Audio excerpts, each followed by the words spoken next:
Hey guys, starting chapter 7 today. As we finished chapter 6, we kind of saw Jesus' popularity go downhill. A lot of people who had followed him before left him.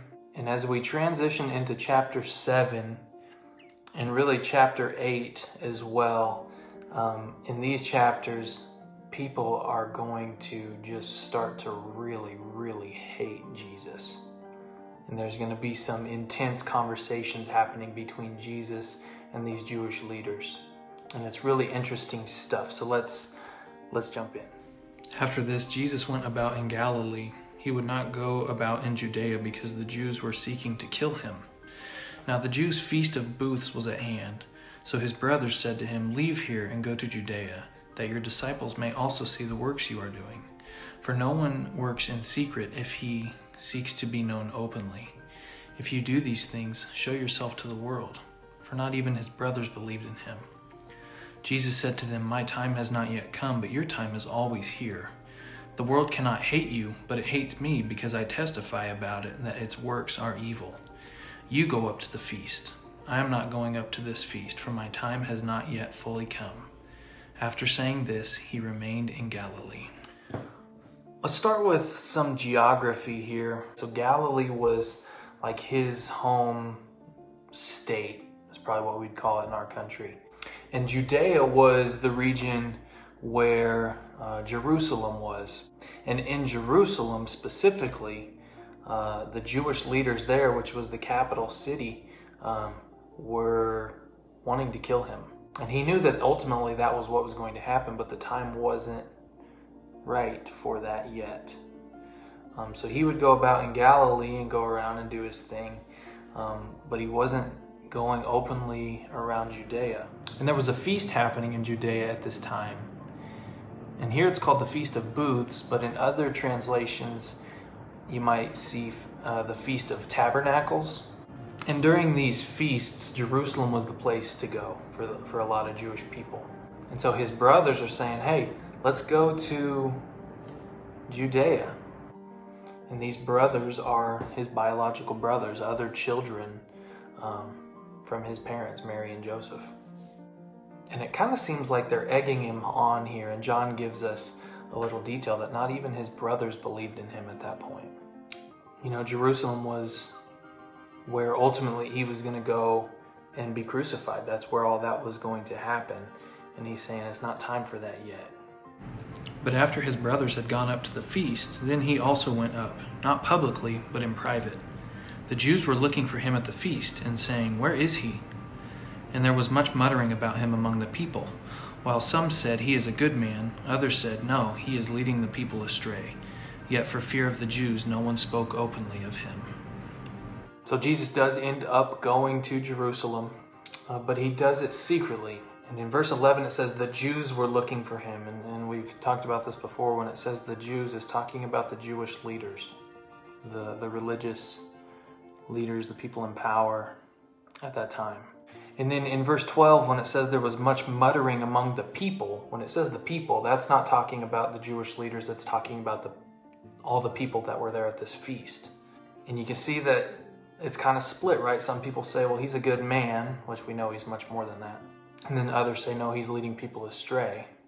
But they had these conversations quietly, not openly, for fear of the Jews. I mean, people understood that the Jewish leaders hated Jesus. And they were afraid, if I speak openly about how I feel about Jesus, then maybe some harm could come to me as well.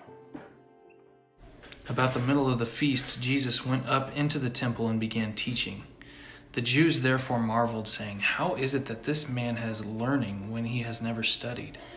So Jesus answered them, "My teaching is not mine, but his who sent me.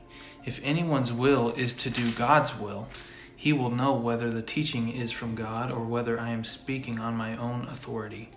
The one who speaks on his own authority seeks his own glory, but the one who seeks the glory of him who sent him is true, and in him there is no falsehood.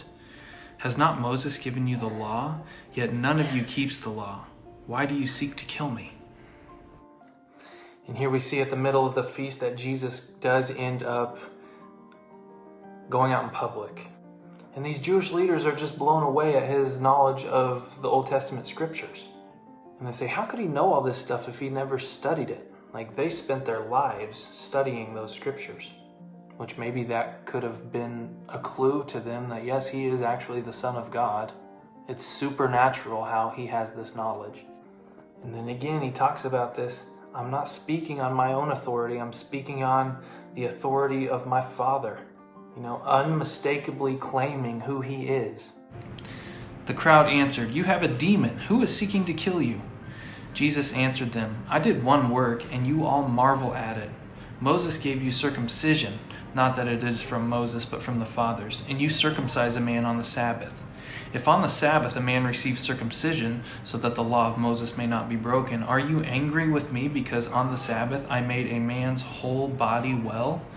Do not judge by appearances, but judge with right judgment." So here we see the conversation just really becoming a lot more intense. And there's a lot in here about circumcision. And Jesus is calling them out about breaking the rules of working on the Sabbath. So baby boys were circumcised on the 8th day after they were born. So if they were born on a Sabbath day, the 8th day would be the next Sabbath day. And they would go ahead and circumcise the babies on that day. And so Jesus is calling them out as being hypocrites, because if you remember back to chapter 5, when he healed that man at the pool, it was the Sabbath, and they were accusing him of breaking the law. And he's saying, wait, if you guys can do circumcision on a Sabbath day, then why are you giving me such a hard time about making a man's whole body well again on the Sabbath? Just really calling out their hypocrisy. And then we finish here with Jesus saying, don't judge by appearances, but judge with right judgment. And I think when he's talking about right judgment, our right judgment comes from Scripture. And man, this is a big challenge for us. Are we like the Pharisees?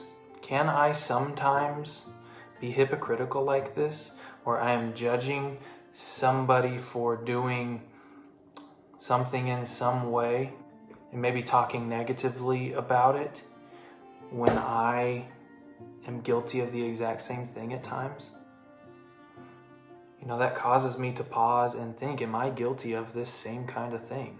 And an extra challenge for you guys, go to Matthew chapter 7 and read the first 5 verses. Get a little bit more teaching from Jesus on this idea of judging not by appearances, but judging with right judgment. And I'm looking forward to getting into more of this stuff from chapter 7 with you guys tomorrow. We'll see you then.